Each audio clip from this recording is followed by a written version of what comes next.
want to talk to you for a few moments on the powers of the mind. Your mind is the decision maker. It's the factory for knowledge. It's the storage center. The mind is a very powerful thing. The mind is so powerful.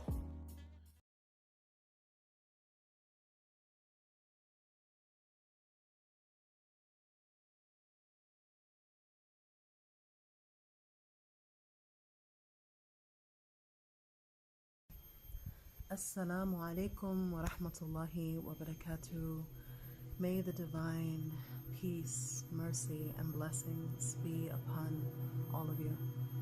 My name is Hasna Abdul Majid, and I don't yet have a established intro for myself, so we're just going to carry on from here.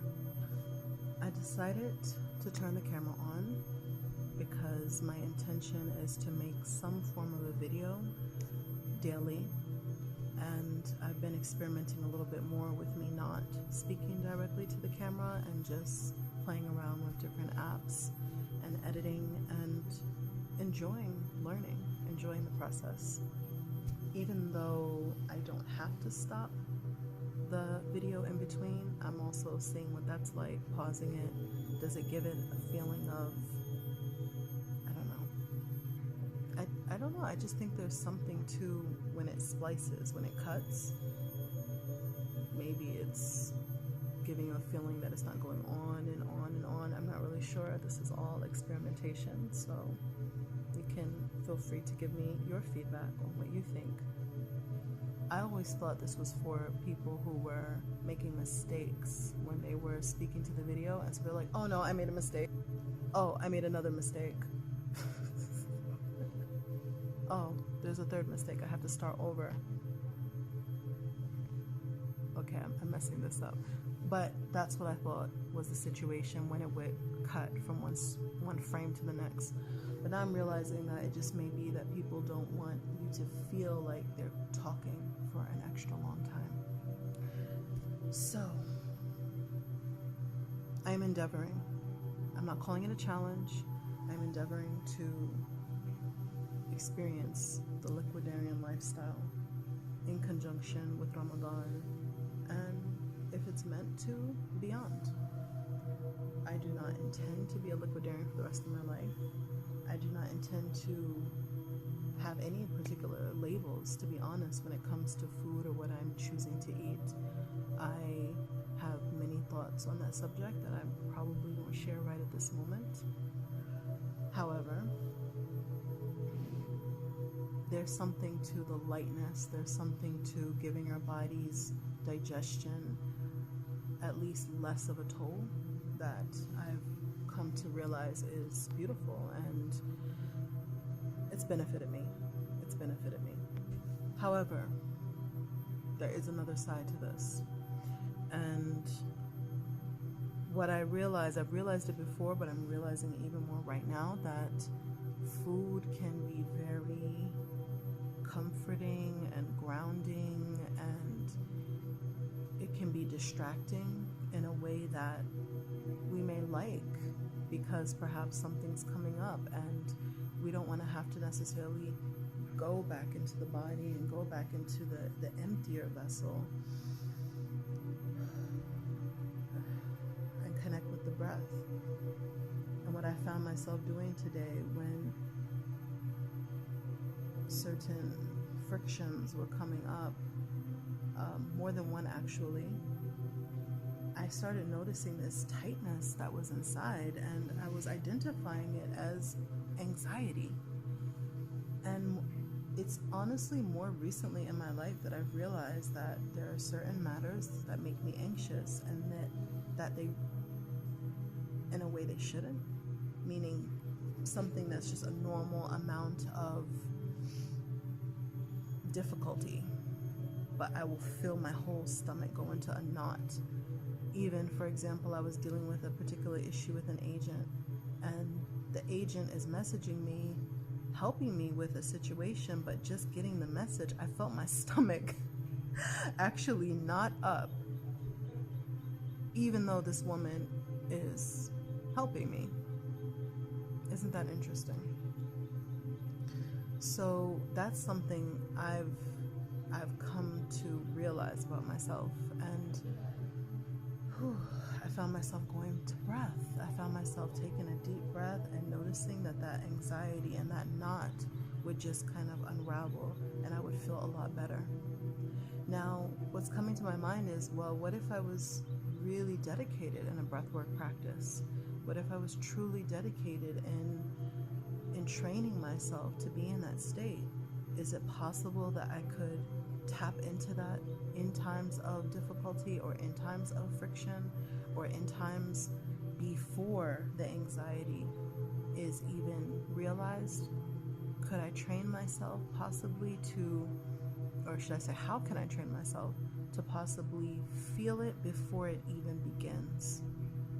Would that be having a lifestyle where I'm consistently tuning into my breath? That's my question. And I believe that there is a way, and that I will be guided to that way. But meanwhile, I am grateful that I'm coming to this or that realization. Okay, I thought I paused it, but I didn't. So, okay. So today is day 4. As mentioned, the first day of Ramadan, I did dry fast. The second day, my cycle came on, so I did not dry fast. However, I was mostly dry, but not in the way of Ramadan, where it's from dawn to dusk. Again, as I mentioned, out of divine mercy, women in Ramadan who are on their cycle, on their period, are not, or as some women say here, on their moon, are not obliged to fast, and will make up those days later. So today I woke up, I had some leftover juice and a blended drink from earlier, from yesterday, and I drank that. But since then I've been pretty much dry. And when some frictions were coming frictions I noticed how I said that word. When some frictions were coming up, I went to the breath, but I also started noticing, I felt this desire to order some of those chewy bars from Alchemy. So there's a restaurant here called Alchemy that's basically a living food raw restaurant, and they make the most incredible bars of chocolate that I need to learn how to make myself, because I just need to learn how to make them myself. So I wrote a post about it, and more for myself because I made it private. I might unlock it. And it was expressing this desire that I'm feeling for something to chew, and that sweetness. And that's basically all I felt that I wanted, was those chewy bars. That chocolate, delicious sweetness.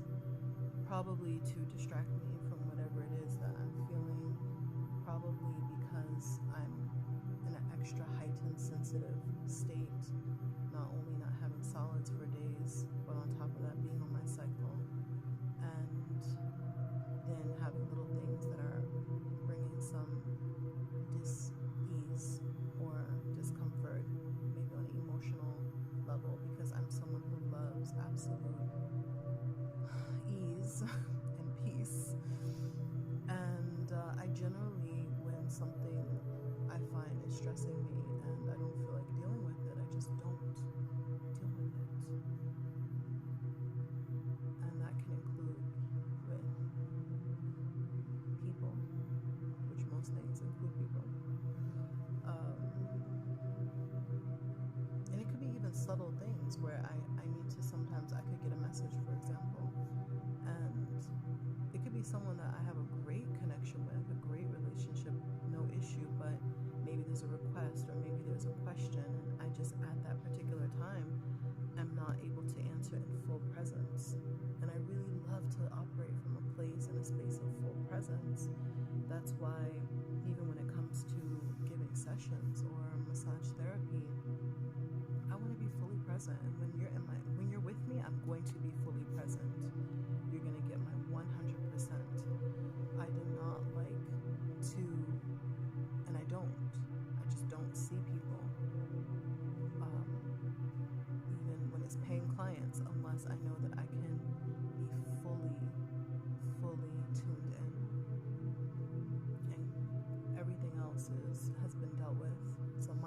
field is clear. That's important for me. I do realize at the same time that as soon as I'm in another person's field and there's an intention, there is a clearing that occurs. So I am conscious of that and keeping that into consideration, or taking that into consideration. So anyway, I don't know if this video was really of benefit to anyone, but I just felt to take note that there is a level of desire for that distraction that comes from eating and the fullness that can come with that, which is a type of cushion, and it does help you to feel less. And I think for someone like myself, I feel so much that maybe it doesn't hurt. It doesn't hurt to have something to feel less, to be honest. But this period of time, I'm going to try to work through this as much as I can and see what I can learn from this process. It's not just about not eating, it's about understanding my energetic connection to food, which I've had a relationship that hasn't always been healthy.